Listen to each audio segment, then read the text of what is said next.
ત્યારે મેં કહ્યું, હે કૃપાનિધિ, આપ સર્વજ્ઞ છો અને સુજ્ઞ છો. હે ભગવાન, મને સગુણ બ્રહ્મની આરાધનાની પ્રક્રિયા કહો. અને પછી હે પક્ષીરાજ મુનીશ્વર, શ્રી રઘુનાથજીના ગુણોની કેટલીક કથાઓ આદર સહિત કહી. પછી તે બ્રહ્મ જ્ઞાન પરાયણ વિજ્ઞાનવાન મુનિ મને પરમ અધિકારી જાણીને બ્રહ્મનો ઉપદેશ કરવા લાગ્યા કે તેઓ અજન્મા છે, અદ્વૈત છે, નિર્ગુણ છે, હૃદયના સ્વામી છે અને તેઓ અકળ, ઈચ્છા રહિત, નામ રહિત, રૂપ રહિત, અનુભવથી જાણવા યોગ્ય, અખંડ અને ઉપમા રહિત છે. તેઓ મન અને ઇન્દ્રિયોથી પર, નિર્મળ, વિનાશ રહિત, નિર્વિકાર, સીમા રહિત અને સુખના ભંડાર છે. વેદો એવું ગાય છે કે તે જ તું છે, તત્વમસી. જળ અને જળની તરંગની જેમ એનામાં અને તારામાં કોઈ ભેદ નથી. મુનિએ મને અનેક પ્રકારે સમજાવ્યું, પણ નિર્ગુણ મત મારામાં હૃદયમાં ન બેઠો. મેં પાછા આ મુનિના ચરણોમાં માથું નમાવીને કહ્યું, હે મુનીશ્વર, મને સગુણ બ્રહ્મની ઉપાસના કહો. મારું મન રામ ભક્તિરૂપી જળમાં માછલી થઈ રહ્યું છે, એમાં જ રમી રહ્યું છે. હે ચતુર મુનીશ્વર, આવી દશામાં તે તેનાથી જુદું કેવી રીતે થઈ શકે છે? આપ દયા કરીને મને એ જ ઉપદેશ કહો, જેથી હું શ્રી રઘુનાથજીને પોતાની આંખોથી નિહાળી શકું. પહેલાં નેત્રો ભરીને શ્રી અયોધ્યાનાથને જોઈને પછી નિર્ગુણનો ઉપદેશ સાંભળીશ. મુનિએ અનુપમ હરિકથા કહી. પાછા સગુણ મતનું ખંડન કરીને નિર્ગુણનું નિરૂપણ કર્યું. ત્યારે હું નિર્ગુણ મતને હટાવીને ઘણો હઠ કરીને સગુણનું નિરૂપણ કરવા લાગ્યો. મેં ઉત્તર પ્રત્યુત્તર કર્યા, તેથી મુનિના શરીરમાં ક્રોધના ચિહ્નો ઉત્પન્ન થઈ ગયા.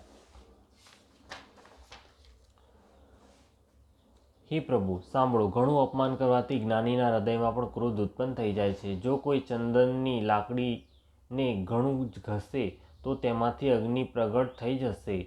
મુનિ વારંવાર ક્રોધ સહિત જ્ઞાનનું નિરૂપણ કરવા લાગ્યા. ત્યારે હું બેઠો બેઠો પોતાના મનમાં અનેક પ્રકારના અનુમાન કરવા લાગ્યો. દ્વૈત બુદ્ધિ વિના ક્રોધ કેવો, અને વિના અજ્ઞાને શું દ્વૈત બુદ્ધિ થઈ શકે છે? માયાને વશ રહેનારો પરિચ્છિન્ન જળ જીવ શું ઈશ્વર સમાન થઈ શકે છે? સર્વેનું હિત ઈચ્છવાથી શું ક્યારેય દુઃખ આવી શકે છે? જેમની પાસે પારસમણી છે તેની પાસે શું દરિદ્રતા રહી શકે છે?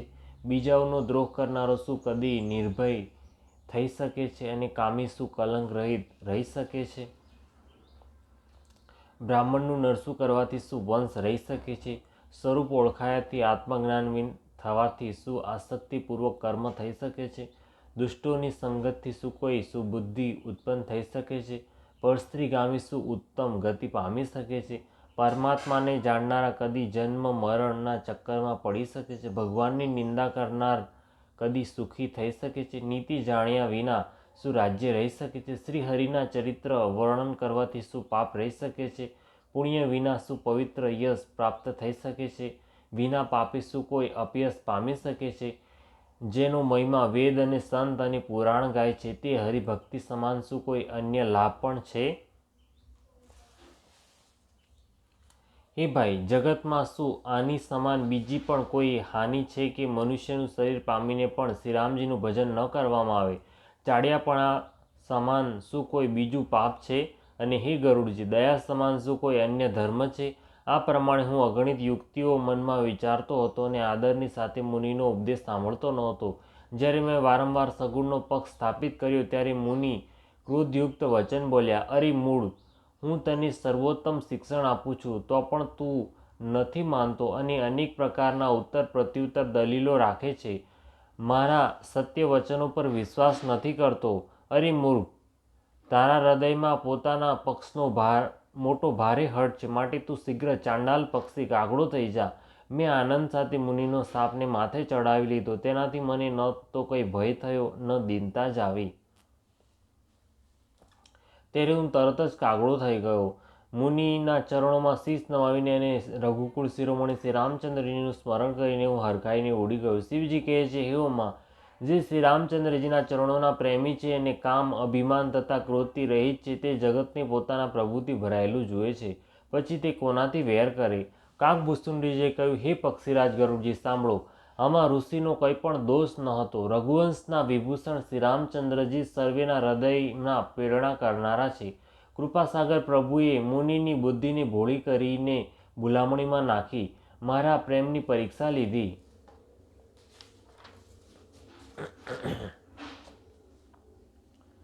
મન, વચન અને કર્મથી જ્યારે પ્રભુએ મને પોતાનો દાસ જાણી લીધો ત્યારે ભગવાને મુનિની બુદ્ધિને પાછી ફેરવી નાખી. ઋષિએ મારો મહાન પુરુષો જેવો સ્વભાવ, ધૈર્ય, અક્રોધ, વિનય આદિ અને શ્રીરામજીના ચરણોમાં વિશેષ વિશ્વાસ જોયો ત્યારે મુનિએ ઘણા વિસ્મય સાથે વારંવાર પસ્તાઈને મને આદરપૂર્વક તેડાવ્યો. તેમણે અનેક પ્રકારે મારો સંતોષ કર્યો અને ત્યારે હરખાઈને મને રામ મંત્ર આપ્યો.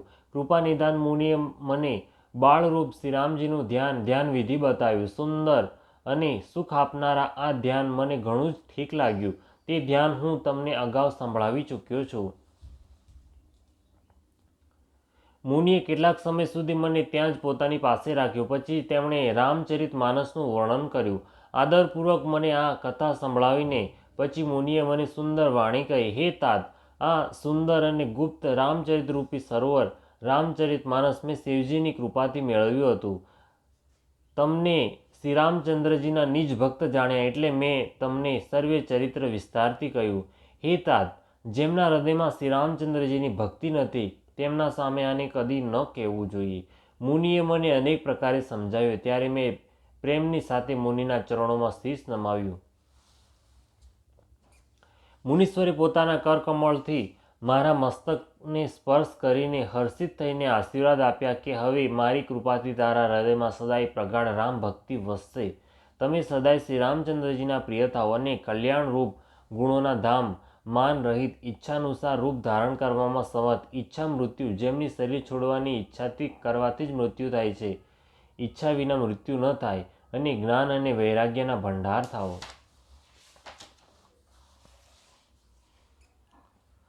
આટલું જ નહીં, શ્રી ભગવાનનું સ્મરણ કરતાં તમે જે આશ્રમમાં નિવાસ કરશો ત્યાં 1 યોજન 4 ગાંવ સુધી અવિદ્યા, માયા, મોહ નહીં વ્યાપે. કાળ, કર્મ, ગુણ, દોષ, સ્વભાવથી ઉત્પન્ન કંઈ પણ દુઃખ તમને ક્યારેય નહીં વ્યાપે.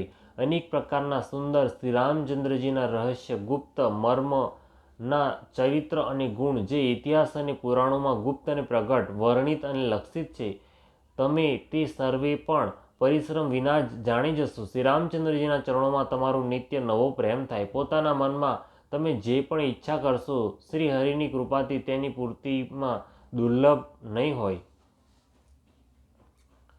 ધીર બુદ્ધિ ગરુડજી સાંભળો. હે ધીર બુદ્ધિ ગરુડજી સાંભળો. મુનિનો આશીર્વાદ સાંભળીને આકાશમાં ગંભીર બ્રહ્મવાણી થઈ કે હે જ્ઞાની મુનિ, તમારા વચનો એવા જ સત્ય થાઓ. આ કર્મ, મન અને વચનથી મારો ભક્ત છે.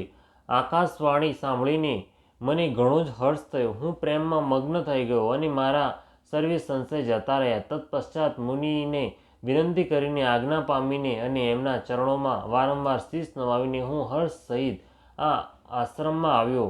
પ્રભુ શ્રી રામચંદ્રજીની કૃપાથી મેં દુર્લભ વર પામી લીધો. હે પક્ષીરાજ સાંભળો. મને અહીં નિવાસ કરતા 27 કલ્પ વીતી ગયા. હું સદા અહીં શ્રી રઘુનાથજીના ગુણોનું ગાન કર્યા કરું છું અને ચતુર પક્ષી તેને આદરપૂર્વક સાંભળે છે. અયોધ્યાપુરીમાં જ્યારે જ્યારે શ્રી રઘુવીર ભક્તોના હિત માટે મનુષ્ય શરીર ધારણ કરે છે ત્યારે ત્યારે હું જઈને શ્રી રામજીની નગરીમાં રહું છું અને પ્રભુની બાળલીલા જોઈને સુખ પ્રાપ્ત કરું છું. પછી હે પક્ષીરાજ, શ્રી રામચંદ્રજીના બાળરૂપને હૃદયમાં રાખીને હું પોતાના આશ્રમમાં આવી જાઉં છું. જે કારણે મેં કાગદેહ મેળવ્યો તે સમસ્ત કથા આપને સંભળાવી દીધી. હે તાત, મેં આપના સર્વે પ્રશ્નોના ઉત્તર કહ્યા. આહા, રામ ભક્તિનો મોટો ભારે મહિમા છે. મને પોતાનું આ કાગશરીર એટલા માટે પ્રિય છે કે તેમાં મને શ્રી રામચંદ્રજીના ચરણોનો પ્રેમ પ્રાપ્ત થયો. આ જ શરીરથી હું પોતાના પ્રભુના દર્શન પામ્યો અને મારા સર્વે સંશય ટળી ગયા. હું હઠ કરીને ભક્તિ પક્ષ પર ચોંટેલો રહ્યો, જેનાથી લોમસ મુનિએ મને શાપ આપ્યો. પરંતુ તેનું ફળ એ થયું કે મુનિઓને પણ દુર્લભ વરદાન હું પ્રાપ્ત કર્યો. ભજનોનો પ્રતાપ જુઓ.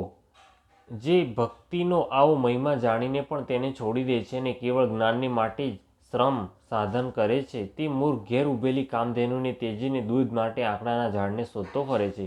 હે પક્ષીરાજ સાંભળો. જે લોકો શ્રી હરિની ભક્તિને છોડીને બીજા ઉપાયોથી સુખ ઈચ્છે છે તે મૂર્ખ અને જડ કરણીવાળા અભાગ્યા વહાણ વિના જ તરીને મહાસમુદ્રને પાર પામવા માંગે છે.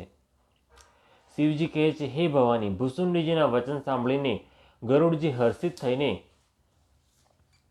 કોમળ વાણીથી બોલ્યા, હે પ્રભુ, આપના પ્રસાદથી મારા હૃદયમાં હવે સંદેહ, શોક અને મોહ અને ભ્રમ થોડો પણ ન રહ્યો. મેં આપની કૃપાથી શ્રી રામચંદ્રજીના પવિત્ર ગુણ સમૂહોને સાંભળ્યા અને શાંતિ પ્રાપ્ત કરી. હે પ્રભુ, હવે હું આપને એક વાત પૂછું છું. હે કૃપાસાગર, મને સમજાવીને કહો. સંત, મુનિ, વેદ અને પુરાણ કહે છે કે જ્ઞાન સમાન દુર્લભ કંઈ પણ નથી. હે ગોસાઈ, એ જ જ્ઞાન મુનિએ આપને કહ્યું, પરંતુ આપે ભક્તિ સમાન એનો આદર નથી કર્યો. હે કૃપાના ધામ, હે પ્રભુ, જ્ઞાન અને ભક્તિમાં શું અંતર છે? આ સઘળું મને કહો. ગરુડજીના વચન સાંભળીને સુગ્ન કાગભૂષુંડીએ સુખ માન્યું અને આદરની સાથે કહ્યું, ભક્તિ અને જ્ઞાનમાં કંઈ પણ ભેદ નથી. બંને સંસારથી ઉત્પન્ન ક્લેશોને હરી લે છે.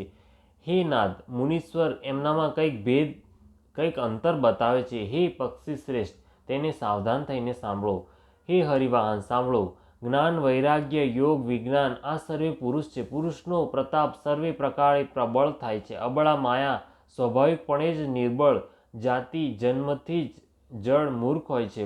પરંતુ જે વૈરાગ્યવાન અને ધીર પુરુષો છે તે જ સ્ત્રીનો ત્યાગ કરી શકે છે, ન કે તે કામી પુરુષો જે વિષયના વશમાં છે, એમના ગુલામ છે અને શ્રી રઘુવીરના ચરણોથી વિમુખ છે.